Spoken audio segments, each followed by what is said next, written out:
할렐루야. 오늘 귀한 시간도 귀한 말씀을 통해서 하나님의 은혜가 임하는 복된 시간 되시기를 예수님의 이름으로 간절히 축원을 드립니다. 우리가 오늘은 어린이 주일로 우리가 주일을 지킵니다. 어린 아이들이 세상에 태어나고 어린 아이들이 자라가는 일이 얼마나 귀하고 소중한 일인지 모릅니다. 성경에 보면은 이스라엘의 족장 시대가 시작되는 시점이 아브라함이라고 하는 사람부터 시작이 되는데, 그 아브라함에게서 100세의 이삭이라고 하는 그 아기가 태어나서 자라게 되면서 하나님의 구원 사역이 본격적으로 시작이 되죠.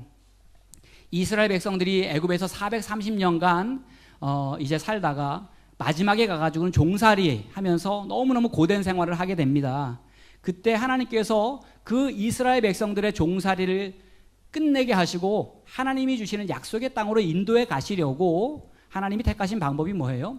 모세라고 하는 한 어린 아이, 그 아이를 태어나게 하시고 보호하시고 자라게 하셔서 그 아이를 통해서 하나님이 이스라엘 민족을 구원하는 놀라운 구원의 역사를 이루어 주셨다라고 하는 것입니다. 하나님께서 이 세상을 죄로부터 구원하고 이 땅에 사는 수많은 사람들에게 생명을 주시기 위해서 택하신 방법이 무엇입니까? 동정녀 마리아의 몸에서 아기 예수님을 태어나게 하신 거예요. 예수님이 태어나셔서 예수님이 자라시고 어린아이의 과정을 지나시면서 예수님이 하나님의 구원 사역을 이루어 가시를 하나님의 사람으로 온전히 세워지셨다라고 하는 것입니다.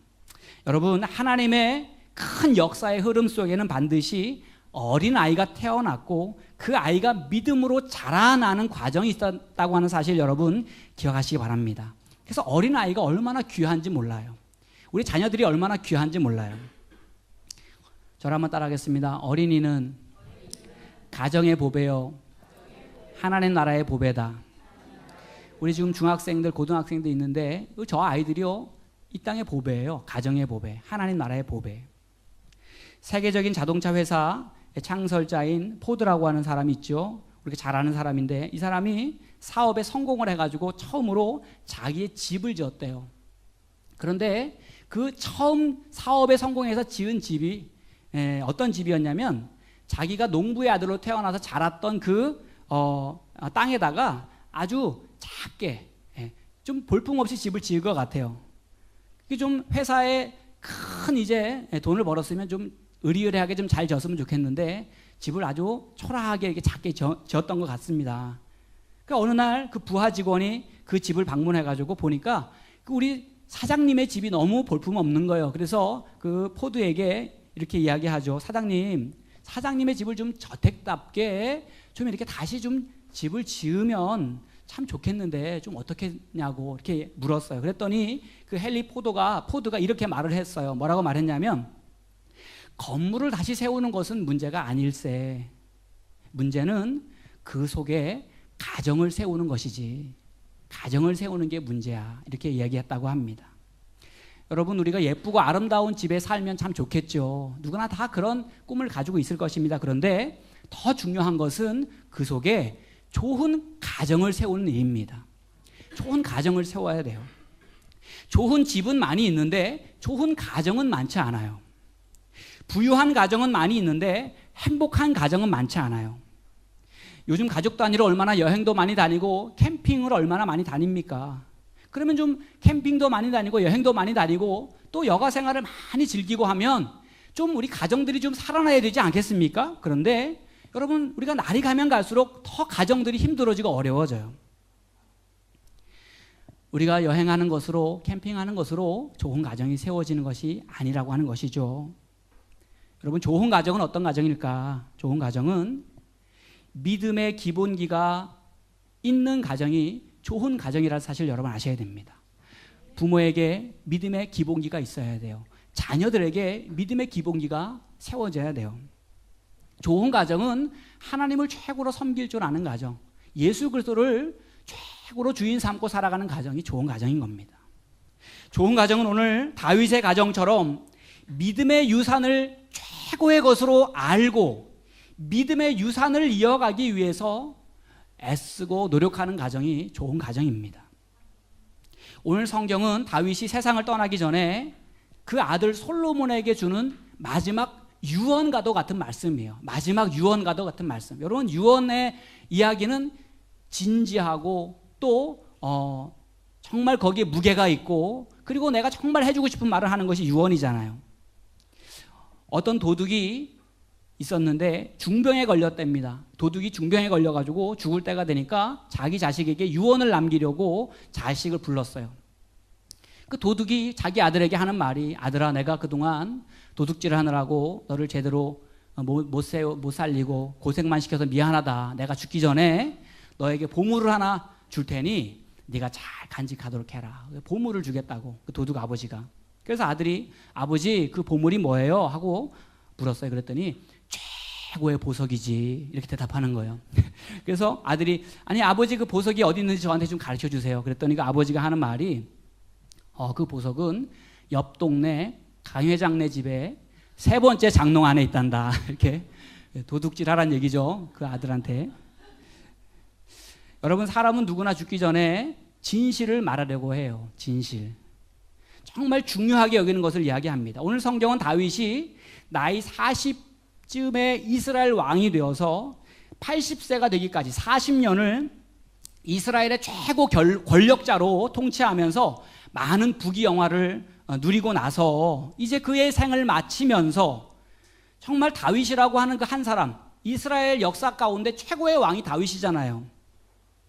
그 다윗이 죽음을 앞에 두고 솔로몬이라고 하는 자녀에게 주는 최고의 유산이 오늘 기록한 말씀에 나와 있습니다. 오늘 말씀에 보면 첫 번째로 다윗이 솔로몬에게 주는 첫 번째 유산은 뭐냐면 믿음의 대장부가 되라고 하는 거예요. 저를 한번 따라하겠습니다. 믿음의 대장부가 되라. 오늘 2절 말씀에 보면 이렇게 말씀하고 있습니다. 이제 내가 세상 모든 사람이 가는 길로 가게 되었노니, 이제는 죽음의 길로 간다는 거죠. 세상을 떠나간다는 거죠. 너는 힘써 대장부가 되어라, 이렇게 말씀하고 있습니다. 나는 이제 죽지만 너는 이제 대장부가 되어라. 여기서 대장부가 되라는 말은 용기 있는 사람이 되라는 말이에요.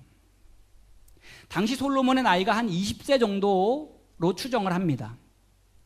다윗이 생각할 때 지금 솔로몬에게 필요한 것은 용기였던 것 같아요. 어린 나이에 지금 이 강대한 나라를 이끌어가기에, 이 솔로몬의 나이는 젊고 이 나라를 이끌어가기에 두려워하는 마음, 염려하는 마음, 그 솔로몬의 마음 가운데 필요한 것은 하나님 안에서 주어지는 용기다라고 하는 것이죠. 다윗이 생각하는 용기는 당연히 믿음의 용기인 것입니다. 대장부가 되려면 그 믿음의 용기가 필요한데, 그 용기는 바로 하나님을 바라보는 데서 나오는 용기예요. 다윗이 어렸을 때 골리앗을 상대로 싸웠던 때를 잊지 못합니다. 우리 어린이들 골리앗 알죠? 골리앗? 다윗이 골리앗하고 싸울 때 다윗이 전쟁의 기술로 싸운 게 아니에요. 다윗이 체력이나 힘으로 싸운 것도 아니에요. 다윗이 어떤 최신 무기를 가지고 싸운 게 아니에요. 관우라고 하는 그 삼국지에 나오는 그 장수가 휘둘렀던 그 청룡 언얼도라고 하는 그 검은요, 길고 끝에 칼처럼 달려 있는데 그 무게가 40kg이면 안 돼요. 40kg이면 우리 현서가 한 40kg 나가는데 그 현서를 휘두른다고 생각하시면 얼마나 무겁겠습니까?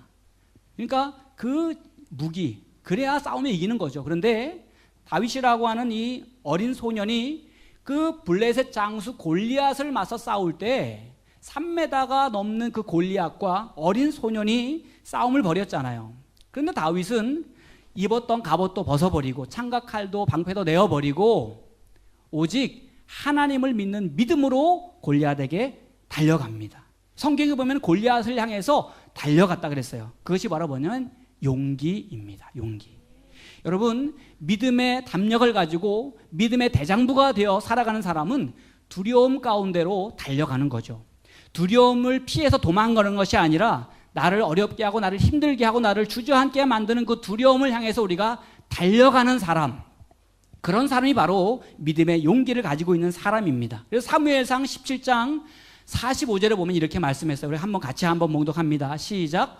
다윗이 블레셋 사람에게 이르되 너는 칼과 창과 단창으로 내게 나아오거니와 나는 만군의 여호와의 이름 곧 내가 모욕하는 이스라엘 군대의 하나님의 이름으로 내게 나아가노라. 아멘. 여러분, 어떤 사람이 담대할 수 있습니까? 어떤 사람이 그 문제 앞에, 어떤 사람이 시련 앞에, 어떤 사람이 고난 앞에 담대할 수 있습니까?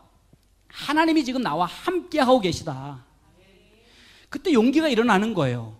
그때 대장부가 되는 거예요. 오늘 다윗이 솔로몬을 향해서 대장부가 되라는 말은 지금 너와 하나님이 함께하고 계시다는 사실을 잊지 말라고 하는 것입니다. 그 믿음을 가지고 너는 용기를 가지고 용기를 북돋고 믿음의 발걸음을 내디뎌라, 이렇게 말씀하고 있는 것입니다. 민수기 13장에 보면 이스라엘 백성들이 가나안 땅을 이제 정탐하는 내용이 나오잖아요. 거기에 12명의 사람들이 정탐꾼으로 가나안 땅에 들어가잖아요. 근데 그 12명의 사람들이 다 어떤 사람들인가 하면 지도자예요. 지도자. 각 지파의 대표들. 가서 돌아와서 하는 얘기가, 10명의 정탐꾼들이 하는 얘기가 뭐냐면 그 땅 주민들은 강한 사람들이고 그 성읍은 크고 튼튼하고 뿐만 아니라 거기에 있는 사람들은 장대한 거인 같은 사람들이 있어서 그 사람들을 볼 때 우리는 메뚜기 같이 작다고 그렇게 이야기하는 거예요. 10명의 정탐꾼이. 그 이야기를 들은 이스라엘 백성들의 마음속에 두려움이 임하기 시작합니다. 그러면서 밤이 새도록 이스라엘 백성들이 울고 통곡하고 무서워가지고 이제 우리가 애굽으로 다시 돌아가자 이렇게 이야기하잖아요. 그때 다 두려워하고 다 무서워하고 다 포기하고 있을 때 눈의 아들 여호수아, 여분네의 아들 갈렙이 이야기합니다. 민수기 14장 9절에 함께 봅니다. 시작. 그 땅 백성을 두려워하지 말라. 그들은 우리의 먹이라. 그들의 보호자는 그들에게서 떠났고 여호와는 우리와 함께 하시느니라. 아멘. 여호수아와 갈렙만이 그 믿음의 용기를 가지고 담대함을 가지고 우리가 그 땅을 들어갈 수 있다. 하나님이 우리를 기뻐하시면 우리는 그 땅으로 들어간다.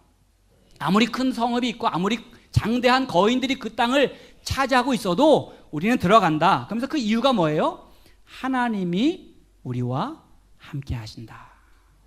여러분 따라하겠습니다. 하나님이 우리와 함께 하신다. 오늘 하나님 이곳에 저와 여러분에게 오늘 함께 하시는 줄로 믿습니다. 우리는 그 믿음을 가져야 돼요. 우리가 어떤 상황 가운데 있든지. 오늘 여호수아와 갈렙에게는 그러한 믿음의 용기가 있었고 바로 그것이 다윗이 아들 솔로몬에게 물려주고 싶은 믿음의 유산이었다는 사실을 여러분 기억하셔야 됩니다. 지금 너의 인생이 정말 폭풍 가운데, 풍랑 가운데 정말 그 두려움의 직면에 있다고 할지라도 지금 그 두려움보다 그 문제보다 더 크고 위대하신 하나님, 그 살아계신 하나님을 네가 바라보아라. 그리고 너는 대장부가 되어라. 예수님께서 부활하시고 승천하시면서 예수님을 떠나보내는 제자들의 마음이 얼마나 두려웠겠어요. 얼마나 염려가 있었겠습니까? 그런데 그 제자들에게 예수님께서 주셨던 마지막 말씀이 뭐냐면 내가 세상 끝날까지 너희와 함께 있으리라. 세상 끝날까지 너희와 함께 있으리라. 예수님의 약속이에요. 두려워하는 제자들에게 주신 예수님의 약속이에요. 모세가 죽고 여호수아가 이스라엘 지도자가 됐을 때 하나님께서 여호수아에게 요구하신 것이 많지 않아요. 성경에 보면 여호수아 1장 9절에 보니까 이렇게 말씀하셨어요. 우리 한번 같이 한번 봅니다. 시작. 강하고 담대하라. 두려워하고 놀라지 말아라. 하나님은 너가 강해져라. 담대해져라. 두려워하지 말고 놀라지 말아라. 용기를 가지라는 거예요. 대장부가 되라는 겁니다. 그러면서 하나님 뭐라고 말씀하셨어요? 그 다음 말씀 같이 읽습니다. 시작. 내가 어디로 가든지 내 하나님 여호와가 너와 함께 하느니라. 아멘. 하나님이 함께 하심을 바라보라는 겁니다. 그렇죠. 믿음의 대장부가 되기 위해서는 우리가 하나님을 바라봐야 되는데 그럴 때 우리가 대장부가 되는데 오늘 다윗은 솔로몬에게 뭐라고 말하면 힘써 대장부가 되라 그랬어요. 이 말은 뭐냐면 하나님을 바라보되 힘써서 하나님을 바라보라는 겁니다. 우리가 하나님을 바라보지 못하게 만드는 환경들이 너무 많이 있다는 거예요. 우리가 예수님을 의지하지 못하게 만드는 환경들이 많이 있다는 거예요. 그렇기 때문에 힘써서 하나님을 바라봐라. 힘써서 예수님을 의지해라. 여러분 우리의 믿음은 힘써서 하나님을 바라보는 믿음이 되어야 됩니다. 우리가 예수님께 집중하지 못하고 하나님께 집중하지 못하게 방해하는 모든 것들 가운데서 우리가 힘써서 내가 어떻게 해서든지 내가 하나님을 바라보도록, 내가 어떻게 해서든지 나의 구원과 생명과 능력 되신 예수님을 바라보도록, 얼마나 마귀가 사탄이 우리의 믿음을 빼앗으려고 우리에게 찾아옵니까? 우는 사자와 같이 두루 다니면서 삼킬 자를 찾는다 그랬어요. 여러분, 믿음의 생활은요, 힘써서 해야 되는 겁니다. 우리가 믿음의 담대함도요, 힘써서 내가 그 믿음의 담력을 가지려고 애써야 되는 거예요. 오늘 그 믿음이 다윗은 솔로몬에게 임하기 원했고, 오늘 우리 어린이 주일에 함께 예배하는 우리 어린이들, 또 우리 중고등학생들, 또 우리 세움교회와 우리 모든 성도님들의 가정, 자녀들 삶 가운데 이 아름다운 믿음의 유산이 이어져 나아갈 수 있기를 주님의 이름으로 간절히 축원합니다. 두 번째로 다윗이 솔로몬에게 주고 싶은 최고의 유산은 하나님의 말씀이에요. 그래서 오늘 3절을 말씀해 보니까 이렇게 말씀하고 있습니다. 함께 봅니다. 시작. 내 하나님 여호와의 명령을 지켜 그 길로 행하여 그 법률과 계명과 율례와 증거를 모세의 율법에 기록된 대로 지키라. 그리하면 내가 무엇을 하든지 어디로 가든지 형통할지라. 아멘. 예수님도 말씀하시기를 내 말이 너희 안에 거하면 너희가 무엇이든지 내게 구하라 그랬어요. 내 말이 너희 안에 거하면. 우리가 말씀 안에 있을 때가 우리가 힘 있는 것입니다. 우리 자녀들이 언제 우리 자녀들이 형통할 수 있습니까? 언제 우리 자녀들이 정말 하나님께 쓰임받는 자들이 됩니까? 저 아이들이요, 하나님의 말씀을 붙잡아서 정말 하나님의 말씀이 저들의 삶을 인도하고, 하나님의 말씀이 저들에게 지혜를 주시고, 하나님의 말씀이 저들의 삶에 꿈을 주시고 소망을 주실 때 저들이 하나님께 쓰임받는 자가 되는 겁니다. 다윗에게 있어서 솔로몬에게 물려줄 최고의 유산 한 가지는 뭐냐면 하나님의 말씀이에요. 돈도 아니고 명예도 아니고 가지고 있는 어떤 세상적인 어떤 능력도 아니고 하나님의 말씀이 그 솔로몬 아들에게 전해지기를 간절히 소망했다는 사실 여러분 기억해야 됩니다. 미국의 16대 대통령이었던 링컨은요, 그가 대통령에 단성되기까지 그 모든 과정 가운데 27번이나 낙선되고 계속 떨어지고 실패의 과정을 겪었다 그래요. 27번. 여러분 27번이면은 포기하고도 남죠. 27번 실패했으면 아마 내가 이런 나는 살 의미가 없다. 아마 세상을 포기하고 싶은 마음도 들었을 수도 있을 것 같아요. 그런데 그 링컨 대통령이 늘 입버릇처럼 하던 말은 뭐냐면 성경은 하나님이 인간에게 주신 가장 위대한 선물이다. 성경은 인간에게 주신 하나님의 최고의 선물. 그래서 끝까지 그가 포기하지 않도록 그에게 힘을 주었던 것이 바로 뭐냐면 하나님의 말씀이에요. 그러니까 포기하고 힘들었는데 말씀을 보면 힘이 나는 거예요. 말씀 속에서 살아계신 하나님을 만나고 말씀 속에서 하나님의 그 계획하심을 발견하게 되고 말씀 속에서 내가 하나님의 자녀이고 내가 하나님의 뜻 가운데 내가 지금 살고 있고 하나님이 나를 향한 놀라운 계획이 있음을 말씀을 통해서 발견하게 되니까 낙심하지 않아요. 포기하지 않아요. 절망하지 않아요. 말씀 보다 보니까 다시 힘이 나타나는 겁니다. 그러니까 떨어지고 또 다시 일어나고 또 다시 일어나고 오뚜기 같이 다시 일어서는 거예요. 오늘 저와 여러분의 자녀들에게 우리의 후손들에게 우리 그러한 믿음이 우리 많은 성도님들에게 이러한 믿음이 임하시기를 주님의 이름으로 간절히 축원을 드립니다. 디모데라고 하는 사도 바울이 전도하고 가르쳤던 좋은 믿음의 동력자가 있어요. 좋은 전도자였어요. 정말 칭찬 많이 했던 사람이고 에베소 교회 지도자였어요. 이 디모데라고 하는 사람이 어떤 사람이었냐면 디모데후서 3장 15절에 보니까 이렇게 말씀합니다. 또 어려서부터 성경을 알았나니 성경은 능히 너로 하여금 그리스도 예수 안에 있는 믿음으로 말미암아 구원에 이르는 지혜가 있게 하느니라. 아멘. 디모데가 어려서부터 무엇을 알았다고요? 성경을 알았다는 겁니다. 어려서부터 성경을 가르쳤다는 거예요. 어려서부터 성경을 배웠다는 거예요. 어려서부터 성경 말씀의 그 지식을 그 마음 가운데 그 심령 가운데 체험을 받았다라고 하는 겁니다. 그렇기 때문에 우리 부모 세대가 우리 자녀들에게 정말 이 좋은 유산을 물려줄 수 있기를 바랍니다. 하나님 말씀을 붙들고 순종하며 사는 유산을 물려줘야 돼요. 하나님 말씀 붙들고 예배하는 유산, 하나님 말씀 붙들고 기도하고, 하나님 말씀 붙들고 사명 감당하고, 하나님 말씀 붙들고 믿음의 꿈을 꾸는 자녀들이 되도록 우리 부모 세대가 그런 유산들을 물려줘야 됩니다. 우리 세움교회 어린아이들이, 또 우리 중고등학생들이 정말 매일 말씀을 묵상하며 자라갈 수 있길 바랍니다. 예배 때마다 하나님의 말씀을 사모하고 그 말씀을 가까이 하면서 하나님의 말씀으로 양육받기를 소망합니다. 그 속에서 하나님을 만나고, 그 속에서 예수님을 경험하고, 그 속에서 성령의 인도하심을 따라 살아갈 때 하나님이 그들을 존귀하게 들어 쓰시는 거예요. 다음 주에 또 우리 말씀 묵상을 위한 우리가 세미나가 교육이 있는데, 여러분 이러한 일들을 우리가 왜 열고 왜 그런 일들을 우리가 진행해 나갑니까? 하나님 말씀 붙잡는 것이 중요하기 때문에. 하나님 말씀 붙잡아야 우리의 가정이 살고 우리의 자녀들이 살고 우리 교회가 살기 때문에.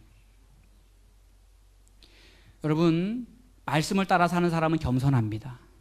말씀을 따라 사는 사람은 진실합니다. 말씀을 따라 사는 사람은요, 남을 섬길 줄 알아요. 말씀을 따라 사는 사람은 이제 정직해요.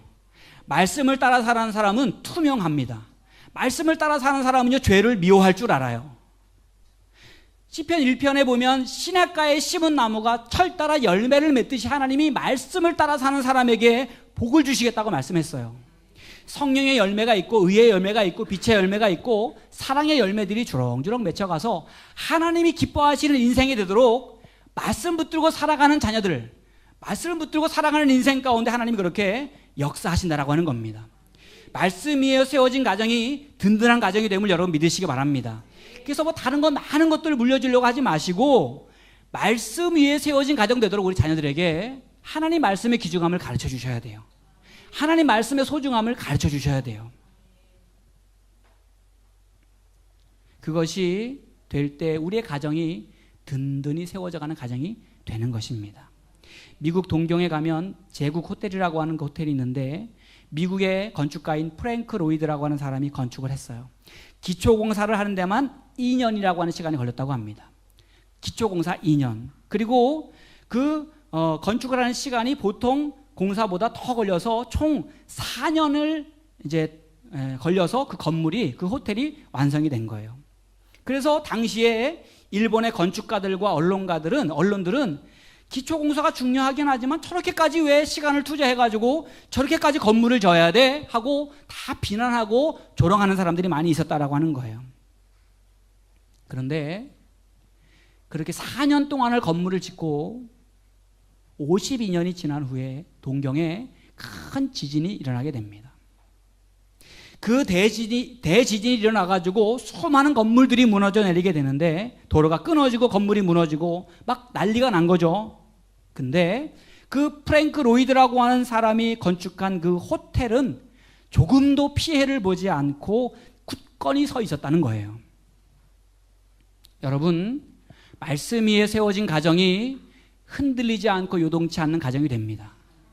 저와 여러분의 가정이, 우리의 자녀들이, 우리 성도님들의 삶이 하나님의 말씀의 기초 위에 온전히 세워져 갈 수 있기를 주님의 이름으로 간절히 축원을 드립니다. 오늘 그러한 삶이 되셔야 돼요. 우리가 부모 세대가 먼저 그러한 삶의 본을 보여주셔야 돼요.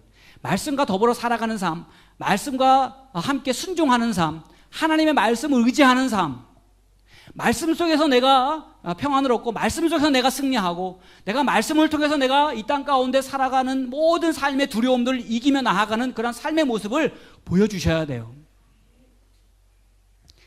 세계적으로 유명한 오페라 가수인 할 버톤이라고 하는 사람이 있어요. 이 할 버톤이라고 하는 사람이 어느 날 그 자기 아들하고 그 아들의 친구들하고 이렇게 밖에서 노는데 그 우연히 그 대화하는 장면을 듣게 된 거예요. 그래서 아이들이 놀면서 이렇게 이야기하더랍니다. 어떤 그 아들의 친구가 우리 아버지는 이 도시의 시장님하고 엄청 친해. 이제 아들이 이야기하는 거, 아들 친구가. 그러니까 그 아들이 그 친구의 말을 듣고 가만히 있더니 한마디 탁 하더랍니다. 뭐라 그러냐면 우리 아버지는 이 세상을 만드신 하나님 아버지하고 엄청 친하셔. 이렇게 얘기하더래요. 하나님과 엄청 친하셔. 그래서 그 할버톤이 그 얘기를 듣는 순간에 야, 내가 정말 믿음으로 살려고 애쓰고 말씀 붙들고 살려고 애쓰고 노력하고 살았던 것이 헛된 것이 아니구나. 내가 그렇게 말씀 의지에 살아가려고 할 때 그 삶이 우리 자녀들에게 그대로 이것이 교육되는구나 하면서 그때 너무 감사의 감동의 그런 눈물을 흘렸다라고 하는 거예요. 여러분, 어린 시절에 정말 하나님의 말씀으로 세움받는 자녀는요, 망가지지 않아요. 흔들리지 않아요. 요동하지 않아요. 오스카 와일드라고 한 소설가 이런 말을 했습니다. 세상에는 잘못된 아이는 없다. 잘못된 부모만 있을 뿐이다. 잘못된 아이는 없다는 거예요. 잘못된 부모만 있다는 겁니다. 오늘 우리가 험한 세상을 살아가지만 돈보다 세상의 능력보다 더 귀한 최고의 유산을 이어가는 가정들 되시기를 소망합니다. 먼저는 우리 자녀들이 하나님 때문에, 예수님 때문에 모든 두려움을 이길 수 있는 믿음의 대장부가 되기를 소망합니다. 그 유산을 물려주셔야 돼요. 또 한 가지는 하나님 말씀으로 우리 자녀들이 견고하게 세움받는, 그래서 생명의 복음 붙들고 진실하게, 거룩하게, 겸손하게 예수님 닮은 자녀들로, 그러한 가정들로 아름답게 세워져서 하나님께 영광 돌리고 하나님께 쓰임받는 복 있는 삶이 되어지시기를 예수님의 이름으로 간절히 축원드립니다.